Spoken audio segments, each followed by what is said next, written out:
Hi everyone, আসসালামু আলাইকুম। কেমন আছেন সবাই? আশা করি ভালো আছেন। এখনও যারা আমার চ্যানেলটিকে সাবস্ক্রাইব করেননি তারা একটু কষ্ট করে সাবস্ক্রাইব করবেন। এখন চলুন বেশি কথা না বাড়িয়ে গল্পে ফেরা যাক। রুহান আজ আশার সাথে দেখা করতে গিয়েছিল। সেদিন মিহির কাছ থেকে জেনে সোজা সায়ানের কাছে গিয়েছিল। সায়ানকে অনেকবার অনুরোধ করে আশার ঠিকানা নিয়েছে। সে জানিয়েছে শুধুমাত্র আশার কথাতেই সে মিহির সাথে ওইসব ছবি তুলেছিল। একটাও ইচ্ছাকৃত ছিল না। এই বিষয়ে সে আর কাউকে জানায়নি। তাছাড়া সে যদি আগে বুঝতে পারত আশার অবস্থা সম্পর্কে তাহলে কখনো আশার কথা শুনতো না, বরং আশাকে সুস্থ করে তোলার চেষ্টা করত। আশাকে দেখে কখনো বোঝা যায়নি সে যে অসুস্থ। রুহান আশাকে অনেক ভালোবেসে ফেলেছে। আশার ঠিকানা জানার জন্য সে সায়নের পায়েও ধরেছিল। সায়নের ওয়াইফের সাথে এমন কাজ করার পর সায়ন কোনোভাবেই রুহানের কথা মানতে চায়নি। তবে রুহানের চোখ দেখে মনে হয়নি সে মিথ্যে বলছে। রুহানের চোখ বলেছে সে সত্যি আশাকে ভালোবাসে। তাই সায়ন তাকে আশার ঠিকানা দিয়েছিল। মাঝে মাঝেই রুহান আশার সাথে দেখা করতে যায়। তেমনি আজও গিয়েছিল। দেখা করে তখন বাসায় ফিরছিল। হঠাৎই তার গাড়ির সামনে একটা মেয়ে এসে পড়ে। গাড়ির স্পিড কম ছিল বলে তেমন বড় কোনো ক্ষতি হয়নি। রুহান তাড়াতাড়ি গাড়ি থেকে নেমে দেখে মেয়েটি অজ্ঞান হয়ে গেছে। তাই সে দ্রুত মেয়েটিকে কাছাকাছির একটা হাসপাতালে নিয়ে যায়। মিহি সায়ান তাড়াতাড়ি করে ভার্সিটি এসে পড়ে। ক্লাসে গিয়ে দেখে সানার ব্যাগ পড়ে আছে, কিন্তু সানা নেই কোথাও। ভার্সিটির আশেপাশে বেশ কয়েক জায়গায় খোঁজে সানাকে, কোথাও পায় না। অপরদিকে সানার আম্মু মেয়েকে ফোনে না পেয়ে মিহিকে ফোন দেয়, কিন্তু মিহি কিছু জানাতেও ভয় পাচ্ছে। কি বলবে সে সানাকে পাওয়া যাচ্ছে না। তাই সে সানার আম্মুর ফোন ধরে না। মিহির হঠাৎই মনে হয় রিয়ান ভাইকে সানাকে নিয়ে গিয়েছে নাকি। সেই ভেবে মিহির রিয়ানকে ফোন করে, ভাইয়া সানা কি তোমার সাথে? না তো, কেন কি হয়েছে সানার? সানাকে পাওয়া যাচ্ছে না। তারপর মিহি রিয়ানকে সব বলে। রিয়ান তো নিজেও চিন্তিত হয়ে পড়ে সানাকে কোথায় খুঁজবে তারা। অন্যদিকে রুহান মেয়েটিকে হাসপাতালে নিয়ে যায়। মেয়েটাকে দেখে কিছুটা পরিচিত লাগছিল। হঠাৎই মনে পড়ে একেই তো মিহির সাথে দেখেছে। প্রথম দিকে খেয়াল করতে না পারলেও এখন মনে পড়েছে। মিহির ফোন নাম্বার রিয়ান অনেক আগেই ডিলিট করে দিয়েছে। আপাতত তার কাছে সায়ানের নাম্বারটাই আছে। সানার ব্যাপারে তো রুহান আর কিছুই জানে না। তাই সে সায়ানকেই ফোন দেয়। রুহানের ফোন দেখে সায়ান প্রথমে ধরছিল না, তবে বারবার কল দেওয়াতে তারপর রিসিভ করে। কি হয়েছে কি? যা বলার তাড়াতাড়ি বলো। ভাইয়া আপনি কোথায়? আমার একটু মিহিকে দরকার ছিল। কেন, মিহির সাথে তোমার কি? তোমার সাথে একটু ভালোভাবে কথা বলেছি বলে বেশি সাহস পেয়ে গেছো নাকি? না ভাইয়া, আমার কোনো খারাপ ইন্টেনশন নেই। আমার একটা কথা জানার ছিল, যা বলার আমাকে বলো। ভাইয়া, মিহির ফ্রেন্ড একজন আছে না, ওকে হাসপাতালে নিয়ে এসেছি। আমি তার নামটা জানি না। হাসপাতাল থেকে পেশেন্টের বিবরণ চাচ্ছে। মেয়েটা কি সানা? আমি সঠিক বলতে পারবো না, তবে মেয়েটিকে প্রায়ই মিহির সাথে দেখেছি আমি। তাই তো মিহিকে দরকার ছিল। হাসপাতালের ঠিকানা পাঠাও, আমরা আসছি। সায়ন ফোন রাখতেই মিহি অস্থির হয়ে জিজ্ঞাসা করে, কি হয়েছে সানার? সানা কোথায়? মিহি শান্ত হও। মেয়েটা সানা নাকি আমরা এখনো জানি না। রুহানের গাড়ির সাথে ধাক্কা খেয়েছে। মেয়েটা সানা কিনা তা জানতে আমাদের হাসপাতালে যাওয়া লাগবে। তো চলুন না, দাঁড়িয়েছেন কেন? রুহান ঠিকানা পাঠালেই আমরা বেরিয়ে যাব। সায়ন দাঁড়িয়ে মিহির অস্থিরতা দেখতে পাচ্ছে না। বান্ধবীর জন্য কতটা অস্থির হয়ে যাচ্ছে। মিহিকে শান্ত করতে সায়ন মিহিকে শক্ত করে জড়িয়ে ধরে। সানার কথা ভেবে মিহি কান্না চলে আসে। কিছুক্ষণের মধ্যে রুহান ঠিকানা মেসেজ করতেই সায়ন দেখে হাসপাতালটা ভার্সিটি থেকে একটু দূরেই। সাথে সাথেই সায়ন মিহিকে নিয়ে বেরিয়ে যায়। ভয়ে মিহি সায়নের হাত ধরেই রাখে। তার মনে অনেক বাজে চিন্তা আসছিল। ব্যাগ ক্লাসে রেখে সানা বাহিরে করবে কি? সায়না ভার্সিটির গেটে আসতেই রিয়ানও চলে আসে। এসেই মিহিকে বলে, কিরে সানা কোথায়, পেয়েছিস তাকে? না ভাইয়া, এখনো পাইনি। রুহান ভাই নাকি সানাকে হাসপাতালে নিয়ে গিয়েছে, সেখানেই যাচ্ছি আমরা। আমিও যাব। তারা সবাই তৎক্ষণাৎ হাসপাতালের উদ্দেশ্যে বেরিয়ে পড়ে। হাসপাতালে পৌঁছে রুহান সাথে যোগাযোগ করে কেবিনে যায়। মিহি তো মেয়েটাকে দেখেই দৌড়ে যায়। সানা, সানা, কি হয়েছে তোর? বোন, বোন, বল না তোর কি হয়েছে? সানা। নার্স জানায় হয়তো কোনো ব্যাপার নিয়ে আতঙ্কিত ছিল, তার ওপর হালকা চোট পেয়ে অজ্ঞান হয়ে গিয়েছে। আশা করি কিছুক্ষণের মধ্যেই জ্ঞান ফিরে আসবে। তাদের কথার মাঝেই ছানার জ্ঞান ফিরে আসে। সানা তো মিহিকে দেখেই জড়িয়ে ধরে কান্না করে দেয়। তুই আজ গেলি না কেন রে? আমি তো আজ মরেই যেতাম, ওই শয়তানটা আমাকে মেরেই ফেলতো। সায়ান গিয়ে হাসপাতালের বিল দিয়ে আসে। মিহির বান্ধবী এখন তার রেসপন্সিবিলিটি। রিয়ান দূরে থেকেই দেখছিল সব, আগেই কাছে যায়নি। তবে সানার কথা শুনে তার সন্দেহ লাগে, এখানে অনেক মানুষ আছে, তাই সে এগিয়ে গিয়ে মিহিকে বলে সানাকে নিয়ে এখনই বাড়িতে আসতে, তারপর সব কথা শুনবে। এখন কিছু বলার দরকার নেই। সানার শরীরটা অনেক দুর্বল হয়ে পড়েছিল, তার ওপরে আঘাতও পেয়েছে। সানাকে নিয়ে আসতে মিহির একটু কষ্ট হচ্ছিল। রিয়ান দেখে কোনো কথা না বলে এগিয়ে এসে সোজা সানাকে পাজা কোলে তুলে নেয়। এখানে তার বড় ভাই উপস্থিত জেনেও সে কারো তোয়াক্কা করে না। রিয়ানের পেছনে মিহিও এগিয়ে যায়। সায়ান রুহানকে ধন্যবাদ জানায় উপকার করার জন্য, কারণ মিহিকে দেখে বুঝতে পেরেছে সানা তার কাছে কতটা গুরুত্বপূর্ণ।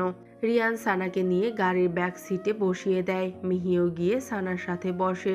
রিয়ান গাড়ির ফ্রন্ট সিটে বসে পড়ে। সায়ান রুহানের সাথে কিছু কথা বলে আসতেই গাড়ি নিয়ে নিজেদের বাড়ির উদ্দেশ্যে বেরিয়ে পড়ে। গাড়িতে সম্পূর্ণ সময় সানা মিহিকে জড়িয়ে ধরেছিল। সানাকে পেয়ে মিহি যেন স্বস্তি পায়। সানাকে নিয়ে তারা নিজেদের বাড়িতে পৌঁছায়।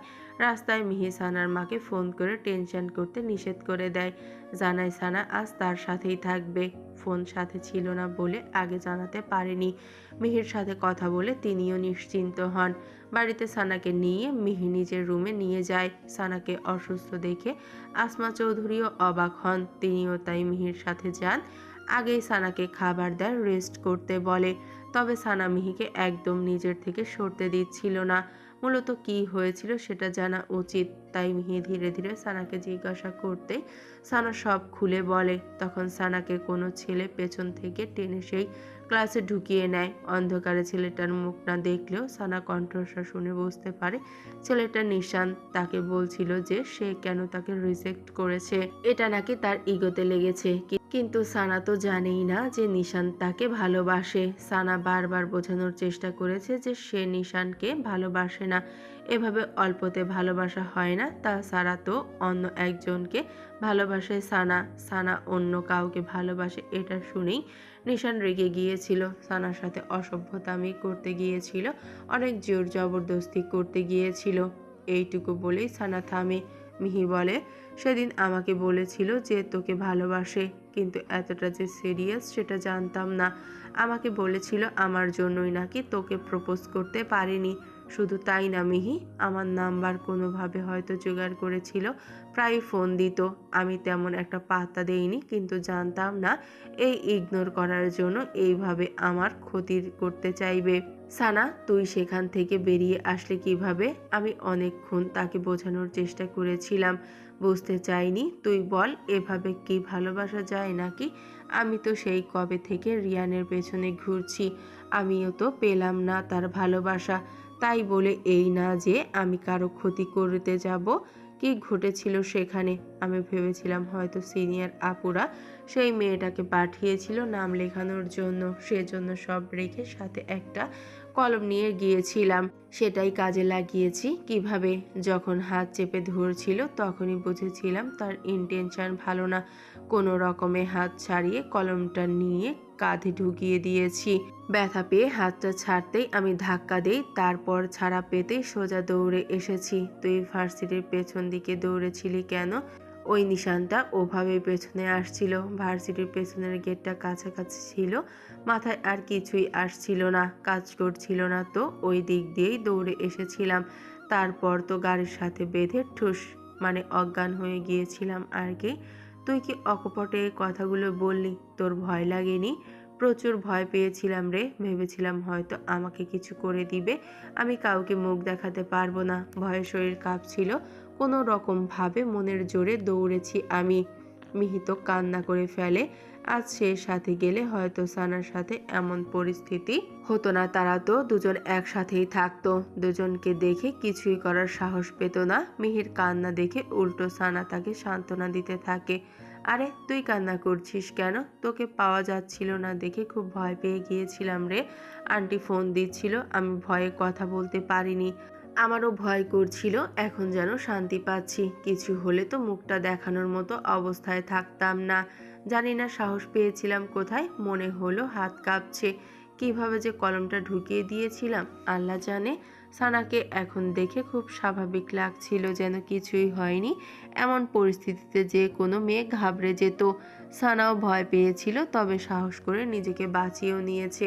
রিয়ান দরজার বাহিরে দাঁড়িয়ে শুনেছে সবটুকুই। সে সম্পূর্ণ সময়টা একদম চুপচাপ ছিল। সে জানে এভাবে মেয়েদের কথা শোনা উচিত না, কিন্তু তাকে তো জানতে হবে, কারণ ঘটনাটা ঘটেছে সানার সাথে, যাকে সে ভালোবাসে। হ্যাঁ, রিয়ান সানাকে ভালোবেসে ফেলেছে। জীবন থেকে কোনো কিছু হারিয়ে গেলেই তার কদর বাড়ে, তেমনি সানাও তার থেকে দূরে সরে যাওয়ার পরই সে সানার গুরুত্ব বুঝতে পেরেছে। বুঝেছে এই চঞ্চল মেয়েটাকে সে ভালোবেসে ফেলেছে। এখন তো আর দূরে যাওয়া সম্ভব না।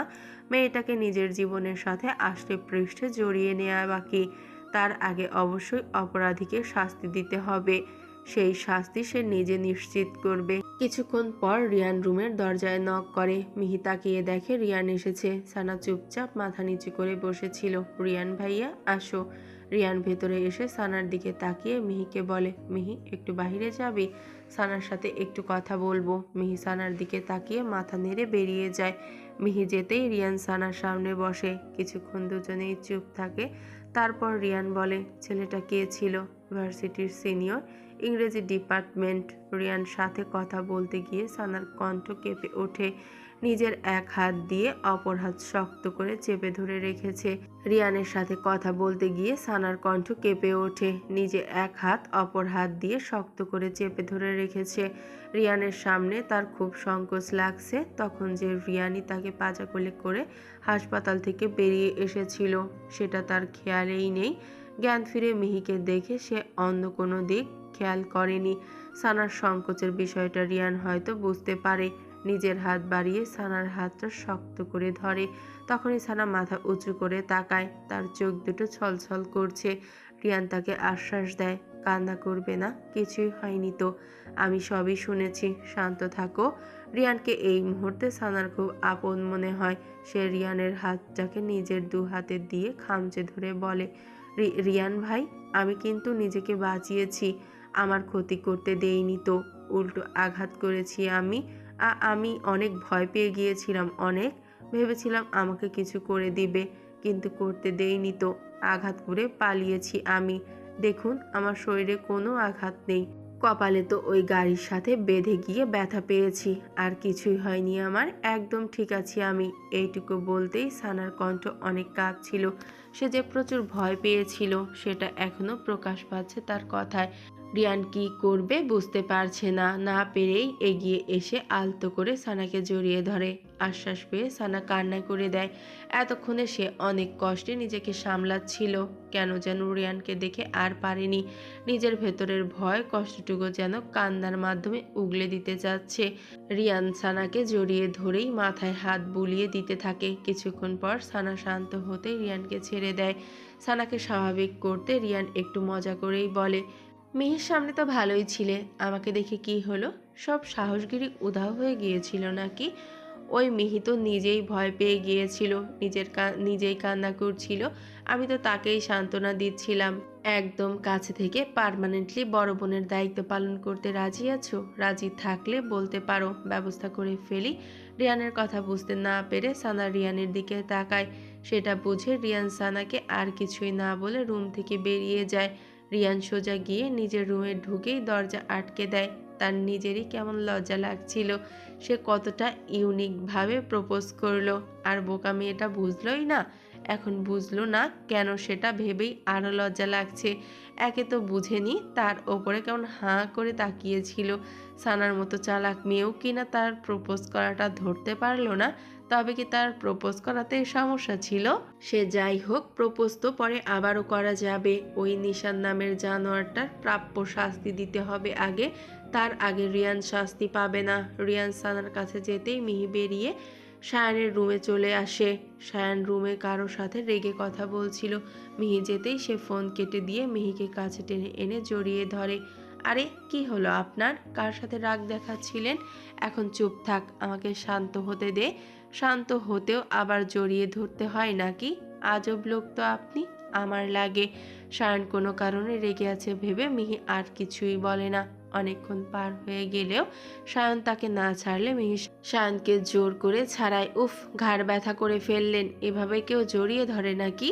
তবে সায়ন তাকে পাল্টা কিছু না, শুধু দৃষ্টি নিক্ষেপ করে শাওয়ার নিতে চলে যায়। মিহি ভাবে রাগ করলো নাকি আবার, কিছুই না বলে চলে গেল। এত ভদ্রলোক তো সায়ন ভাই কখনো হতেই পারে না। মিহি বেশি কিছু না ভেবে পুনরায় সানার কাছে চলে যায়। সানা তখনও রিয়ানের কথাটা নিয়েই বসে আছে। সানা এতটাও বোকা না যে সে রিয়ানের কথার মানে বুঝবে না। তবে সে ভাবছে কথাটা সত্যি রিয়ান বলল, তাও আবার তাকে, যেই সানাকে কিনা পিছু হটাবার জন্য রিয়ান চেষ্টা করছিল, সেই সানাকেই এখন রিয়ান ভালোবেসে ফেলল। এই রিয়ানকে নিয়ে ভাবতে গিয়ে সানা আগের কথাটা ভুলে যায়। মনের মাঝে শুধু রিয়ানের কথাটাই ঘুরপাক খাচ্ছে। সানার করা আঘাতের পর নিশানের হাত কিছুটা অবসর মতো হয়ে গেছে, বেশ অনেকটা রক্ত ঝরেছে। সানাকে ভালোবাসার কথা বলার পরও সানা তাকে রিজেক্ট করায় সে রেগে যায়। এমনকি বন্ধুদের সাথে সে বাজি ধরেছিল সানাকে নিজের করে নেয়ার, তা তো হলোই না, উল্টো সানা করা আঘাত নিয়ে বসে আছে। সে বুঝতেও পারছে না কিসের আঘাত ছিল। কিছুটা আলো আধারিতে হাতাহাতির এক পর্যায়ে সানা তার কাঁধে এইদিকে সূক্ষ্ম কিছু একটা ঢুকিয়ে দিয়েছিল। প্রচণ্ড ব্যথায় সে সানাকে ছেড়ে দিয়েছে।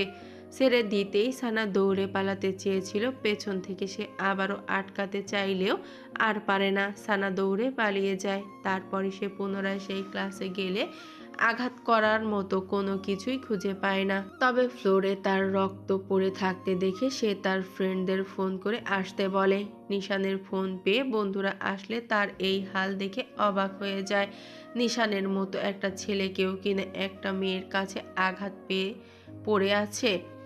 নিশানের ফ্রেন্ডগুলোর মধ্যে সেই মেয়েটাও ছিল, লিসা, যে সানাকে ক্লাস থেকে ডেকে নিয়ে গিয়েছিল। মেয়েটা মূলত নিশানের গার্লফ্রেন্ড ছিল। সানা তো তার বাজির একটা অংশ ছিল। তারা ক্লাসের সেই জায়গাটা পরিষ্কার করে সেখান থেকে চলে যায়। সন্ধ্যায় নিশান তার গার্লফ্রেন্ড লিসার সাথে ডাক্তার দেখিয়ে বাসায় ফিরছিল। বাম হাতের কাঁধের দিকে তার ব্যান্ডেজ করা, ব্যথায় হাত নাড়ানো অসম্ভব হয়ে পড়েছিল। গাড়ি নিয়ে বাসায় ফেরার সময় হঠাৎই 4টা মোটরসাইকেল এসে তাদের রাস্তা আটকায়। জায়গাটা একটু নির্জন ছিল, আশেপাশে কাউকে দেখা যাচ্ছে না। গাড়ির ড্রাইভার বের হয়ে বাইকারদের রাস্তা ছেড়ে দিতে বলে। তবে তাদের মধ্যে সাদা হেলমেট পরা একজন বাইকার এগিয়ে এসে নিশানকে টেনে গাড়ি থেকে নামিয়ে এলোপাথারি মারতে থাকে। নিশানের বেশিরভাগ মার পড়েছে বাম হাতে, সেই হাতে আঘাত পাওয়া অংশে। যেন জেনে শুনে ইচ্ছাকৃতভাবে তার আঘাতেই আবারও আঘাত করা হচ্ছিল। নিশানের গার্লফ্রেন্ড লিসা এসে নিশান্তকে ছাড়ানোর চেষ্টা করে, তবে একটা মেয়ে হয়ে তার দ্বারা সেটা সম্ভব হয় না। বাইকারটা নিজের মনের স্বাদ মিটিয়ে ইচ্ছামতো নিশান্তকে ধোলাই করে। বাকি বাইকাররা নিজ নিজ জায়গাতেই দাঁড়িয়েছিল, তারা কেউ এগিয়ে আসেনি। সাদা হেলমেট বাইকারটা নিচু হয়ে নিশান্তের কানের কাছে গিয়ে বলে, আজ তো হাতটা শুধু শেষ হয়েছে, মেয়েটার যদি কোনো ক্ষতি হতো রে, তাহলে তোর লাশটাও কোথাও খুঁজে পাওয়া যেত না। বেঁচে আছিস বলে মনে মনে মেয়েটাকে ধন্যবাদ দিতে ভুলিস না। তারপর লিসার দিকে তাকিয়ে বলে, এই শাকচুন্নি, এদিকে আয়। লিসা ভয়ে ভয়ে এগুতেই বাইকারটা লিসাকে ঠাটিয়ে দুটো চড় লাগিয়ে দেয়। মেয়েদের গায়ে হাত দিতে ইচ্ছে করে না, কিন্তু এটা তোর প্রাপ্য। যা, এটাকে নিয়ে হাসপাতালে ভর্তি কর, তাড়াতাড়ি সুস্থ হতে হবে তো, আরও শাস্তি বাকি আছে যে। বলেই নিশানের বাম হাতে আবার একটা আঘাত করে বাইক নিয়ে বাকিদের সাথে চলে যায়। মিহি আসমা চৌধুরীর সাথে রাতের খাবারের ব্যবস্থা করছিল। সানা মিহির রুমে একাই ছিল। তখন মিহির রুমের দরজার নক করে রিয়ান প্রবেশ করে। রিয়ানকে দেখেই সানা ঠিকঠাক হয়ে বসে। কিছু বলবেন ভাইয়া? তোমার হাতটা দাও। কেন, দরকার আছে? বলেই নিজের থেকে সানার হাত টেনে নিজের হাতে নিয়ে নেয়। তারপর সানা কিছু বুঝে ওঠার আগে সানার আঙ্গুলে একটা রিং পরিয়ে দেয়। সানা হতভম্ব হয়ে তাকাতেই রিয়ান বলে, হতভম্ব হওয়ার কি আছে? আমি এই হাতটাকে পুরস্কার দিলাম, যেই হাত সাহসিকতা দেখিয়েছিল, অন্য কিছু ভাববে না। যেটা ভাবছো সেটার এখনো সময় হয়নি। সঠিক সময়ে আমি নিজেই পরিয়ে দিব বলে রিয়ান যেভাবে এসেছিল সেভাবেই আবার চলে যায়। সানা হতভম্ব হয়ে নিজের সামনে হাতটা এনে তাকিয়ে থাকে। হাতের আঙ্গুলে একটা আংটি, কি সুন্দর জলজল করছে। এটা যদি এঙ্গেজমেন্ট না হয় তবে কি? পরানোর সময় রিয়ানের চোখ দেখে মনে হচ্ছিল সে যেন নিজের জিনিসের ওপর কর্তৃত্ব প্রকাশ করে গেল। এত সব যেন সানার হজমই হচ্ছে না। দুপুরে বোধহয় প্রপোজ করলো, এখন মনে হচ্ছে এঙ্গেজমেন্ট সেরে গেল। তবে কি মাঝরাতের মাঝেই বিয়ে সেরে ফেলবে নাকি? মিহি সানার রুমে চলে আসার পর থেকেই সায়ানের সাথে আর দেখা হয়নি। সায়ান বিকেলের দিকে কোথায় যেন বেরিয়ে গিয়েছে, মিহিকে কিছু বলেও যায়নি। মিহি প্রথমে সিরিয়াস না ভাবলেও পরে ভাবনায় পড়ে যায়। সায়ান কি তবে সত্যিই রাগ করেছিল? কখনো তো এমন ঠুনকো বিষয় নিয়ে রাগ করে না। এমন খুনসুটি তো তাদের চলতেই থাকে, কখনো তো এত রাগ দেখায়নি। মিহি কয়েকবার ফোন দিলেও রিসিভ করেনি। মিহি সানার সাথে সাথে থাকলেও তার মন পড়েছিল সায়ানের কাছে। সায়ান নাকি আসমা চৌধুরীকে ফোন করে জানিয়েছে তার আসতে লেট হবে, তবুও মিহিকে ফোন দেয়নি। মিহির মনটা খুব খারাপ হয়ে যায়। সানার শরীরটা তেমন ভালো লাগছিল না, তাই তাড়াতাড়ি খেয়ে শুয়ে পড়ে। মিহি সানার পাশে বসে সায়ানের জন্য অপেক্ষা করছিল। সায়ান আসলেই সে রুমে চলে যাবে, তবে সায়ানের আসতে বেশ দেরি হয়। মিহি ততক্ষণে অপেক্ষা করতে করতে ঘুমিয়ে যায়। সায়ান বেশ রাত করে বাসায় আসে। রুমে গিয়ে ফ্রেশ হয়ে মিহির অপেক্ষা করতে থাকে। তবে মিহির তো কোনো খবরই নেই, সে তো ঘুমিয়ে গেছে। সায়ান একবার গিয়ে মিহিকে নিয়ে আসতে চিন্তা করে, পরে আবার ভাবে মিহির সাথে তো সানাও আছে। মিহি তার ওয়াইফ হলেও সানার সাথে থাকায় সে আর যায় না, কারণ মেয়ে মানুষ ঘুমানোর সময় কে কিভাবে থাকে সেটা তো আর জানা নেই। তাছাড়া সানা জানলে নিজেও সংকোচ ফিল করবে। এসব ভেবে সে আর মিহির রুমে যায় না। মাঝরাতের দিকে হঠাৎই মিহির ঘুম ভেঙে যায়। ফোন হাতে নিয়ে দেখে অনেক রাত হয়ে গিয়েছে। সে তো সায়ানের অপেক্ষা করতে করতে ঘুমিয়ে গিয়েছিল। সায়ান কি আসেনি এখনো? সে দ্রুত সায়ানের রুমে চলে যায়। গিয়ে দেখে সায়ান ঘুমোচ্ছে। মিহির মনটা আরও খারাপ হয়ে যায়। সায়ান এসে তার একটিও খবর নিল না। অভিমানে নিজেও কোনো কথা না বলে চুপচাপ বিছানায় গিয়ে দূরত্ব রেখে শুয়ে পড়ে। পাশে কেউ এসেছে বুঝতে পেরে সায়ান পাশ ফিরতেই মিহিকে দেখতে পায়। মিহি উল্টো ঘুরে শুয়েছিল। মাঝখানে এমন দূরত্ব দেখে সায়ান ভ্রু কুঁচকে ফেলে। এমন দূরত্ব তার মোটেও পছন্দ হয় না, তাই সে মিহির পেটের কাছে হাত দিয়ে একটানে মিহিকে নিজের কাছে নিয়ে চলে আসে। তারপর মিহিকে জড়িয়ে ধরে ঘাড়ে মুখ গুজে শুয়ে পড়ে, কিন্তু মিহির কোনো রিয়াকশন নেই। সায়ান পুনরায় তার ঘাড়ে চুমু দিলেও মিহি কিছুই বলে না। বিরক্ত হয়ে সায়ান মিহিকে ঘুরিয়ে নিজের মুখোমুখি করে। সমস্যা কি তোর? কিছুই বলছিস না কেন? সায়ান খেয়াল করে মিহি বন্ধ চোখ বেয়ে পানি পড়ছে। মিহি কান্না করছে। সায়ান স্পষ্ট বোঝে তার করা ব্যবহারের জন্যই মিহি কান্না করছে। তাও শিওর হওয়ার জন্য জিজ্ঞাসা করে, কান্না করছিস কেন? কেউ কি কিছু বলেছে তোকে? আপনি একটুও ভালো না, আমাকে ছোবেন না, দূরে থাকুন। আমি দূরে থাকলে তুই ভালো থাকবি তো? তুই মন থেকে চাইলে আমি দূরে চলে যাব। মিহির বুকটা কেমন কেঁপে ওঠে। এত সহজে বলে দিল সে চাইলেই সায়ান দূরে চলে যাবে। আরে সে তো অভিমানে এমনটা বলে ফেলেছে। সায়ান একটুও বুঝতে চাইল না সেটা, সহজেই সব কথা মেনে নিচ্ছে। মিহি সেটাও সহ্য করতে পারল না। সাথে সাথে সায়ানের টি শার্টের কলার চেপে ধরে বলে, কোথায় যাবেন আপনি? আমাকে আর ভালো লাগে না। নতুন কাউকে দরকার, নাকি পেয়ে গেছেন যে আমাকে ছেড়ে যেতে চাচ্ছেন? মিহিকে এমন রেগে ফেটে পড়া দেখে সায়ানের বেশ ভালো লাগে, কারণ মিহি রেগে থাকলে কোনো রকমভাবেই রাগটাকে চিল্লিয়ে বের করতে পারলেই শান্ত হয়। তাই সায়ান শান্ত স্বরে উত্তর দেয়, তুই তো বললি চলে যেতে, আমি তো শুধু তোর কথা শুনছিলাম। আমার সব কথা শুনেন আপনি, যে এই কথাটাও শুনে ফেলতে হবে? সায়ান উল্টো মিহিকে নিজের বুকের ওপর এনে জিজ্ঞাসা করে, কোন কথাটা শুনিনি জান? আপনি একদমই ভালো না, অনেক খারাপ। তবুও তো তোমারই, শুধুই তোমার। এই সায়ান ভালো হলেও তোমার, খারাপ হলেও তোমার। সায়ান শুধুমাত্র মিহির, অন্য কারও নয়।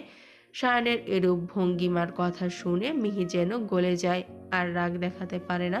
সায়ানকে জড়িয়ে ধরে কান্না করে দেয়, আমাকে কখনো ছেড়ে যাবেন না বলুন? ওকে যাব না।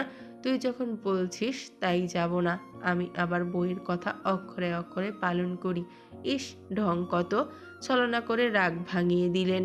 এখন তো কি জন্য রাগ করেছিলাম তাও ভুলে গেছি, আর মনে করতে হবে না। কত রাত এখন দেখেছিস, চুপচাপ ঘুমা। হঠাৎই মিহির আগের কথা মনে পড়ে যায়, তাই পুনরায় মাথা তুলে বলে, আপনি কি দুপুরে রাগ করেছিলেন? তারপর কোথায় গিয়েছিলেন? একটা বিশেষ কাজ ছিল, সেটাই সম্পূর্ণ করতে গিয়েছিলাম। কি কাজ? সেটা জেনে তোর মাথা নষ্ট করার কোনো প্রয়োজন নেই। এখন ঘুমাতো, আমিও ঘুমাবো। মিহির কথাকে সায়ন এক প্রকার ঘুরিয়ে দেয়, মিহিকে বুকের মাঝে জড়িয়ে নিয়ে ঘুমিয়ে যায়। সানা নিজেকে অনেকটাই সামলে নিয়েছে, তার সাথে তো খারাপ কিছুই হয়নি, নিজেকে বাঁচিয়ে নিয়েছে, তাই সহজেই মানসিক দিক দিয়েও অনেকটাই ঠিক হয়ে যায়। তবে শরীরটা এখনো একটু দুর্বল আছে, এই শরীর নিয়ে একা বাইরে যাওয়া ঠিক না। আসমা চৌধুরী গতকালকে সানার সাথে ঘটে যাওয়া ঘটনার কথা জানে না। তিনি জানেন সানা এমনি একটু অসুস্থ হয়ে গিয়েছিল, তাই মিহি তাকে তাদের বাড়িতে নিয়ে এসেছে। আজই সানা চলে যেতে চাইলে আসমা চৌধুরী জোর করে রিয়ানকে সানার সাথে পাঠায়। যদিও সানা বলেছিল সে একাই যেতে পারবে, তবুও তিনি শোনেননি। রিয়ানদের বাড়ির গাড়ি দুইটা, যার একটা সায়ান নিয়ে কোম্পানিতে চলে গিয়েছে, অপরটি একটু সমস্যা হওয়ায় সার্ভিসিংয়ে দেয়া হয়েছে। তাই রিয়ান একটা রিক্সা ডেকে নিয়ে তাতে দুজনেই বসে পড়ে। প্রথমবারের মতো রিয়ানের সাথে এক রিক্সায় বসায় কিছুটা সানার অস্বস্তি হয়, এমনকি লজ্জাও লাগে, তাই সে কিছুটা দূরত্ব রেখে বসে। হঠাৎই রিয়ান বলে ওঠে, কি সিদ্ধান্ত তোমার? সানা হকচকিয়ে গিয়ে বলে, কিসের সিদ্ধান্ত? আমি আশা করি তুমি মোটেও বোকা নও, যথেষ্ট চালাক আছো। আপনি কিসের কথা বলছেন? রিয়ান বিরক্ত হয়ে যায়, আর ঘুরিয়ে পেঁচিয়ে বলার মতো ইচ্ছে নেই তার, তাই সে রিকশায় বসে থেকে রাস্তার দিকে তাকিয়ে সরাসরি বলে, আমি আমাদের বিয়ের কথা বলছি। তোমার কি মতামত? রাজি কি দুটো হৃদয়কে একত্রিত বেঁধে ফেলতে? আপনি কি আমাকে আবারও প্রপোজ করলেন এই সময় রিকশায় বসে? তো বিমানে বসে প্রপোজ করলে কি আরো খুশি হতে নাকি? সানা তো হা করে রিয়ানের দিকে তাকিয়ে থাকে। এ কেমন ছেলে, প্রপোজ করলো তাও কিনা রিকশায়? এমন ঘটনা কি আগে কারোর সাথে ঘটেছে কখনো, নাকি তার সাথে প্রথম ঘটলো? সানা চলে যাওয়ার পর মিহি এমনিতেই বসে ফোন স্ক্রল করছিল। হঠাৎ ফোনে এক অচেনা নাম্বার থেকে কিছু মেসেজ আসে, কয়েকটা পিকচার। মিহি দেখে, পিকচারগুলো ওপেন করতেই দেখে সায়ানের সেই মেয়ে ফ্রেন্ড আলিনার সাথে কিছু পিকচার, বেশ ক্লোজলি কিছু ছবি, হয়তো কাঁধে হাত রাখে কিংবা একে অপরের দিকে তাকিয়ে আছে, এই টাইপ। মিহি ছবিগুলো ভালোভাবে দেখতে থাকে, তখনই আরও কিছু ছবি আসে। এগুলো বর্তমানের ছবি। সেখানে দেখা যাচ্ছে সায়ান আর আলিনা কোনো রেস্টুরেন্টে মুখোমুখি বসে আছে। ছবিগুলোতে আলিনাকে স্পষ্ট দেখা যাচ্ছে, তবে সায়ানের ব্যাক সাইড দেখা যায়। তবে ব্যাক সাইড দেখেও মিহি চিনে ফেলে ছেলেটি সায়ান ছাড়া আর কেউ নয়। মিহি সাথে সাথে সেই আইডিতে মেসেজ করে, তবে কোনো রিপ্লাই আসে না। মিহি আইডিটা চেক করে দেখে আইডিটা সদ্য খোলা হয়েছে। তবে কি ছবিগুলো মিহিকে পাঠানোর জন্যই আইডিটা নতুন খোলা হয়েছে? কে এই ব্যক্তি? কোনোভাবে কি এই ছবি দেখিয়ে তাদের মধ্যে দূরত্ব সৃষ্টি করতে চাচ্ছে?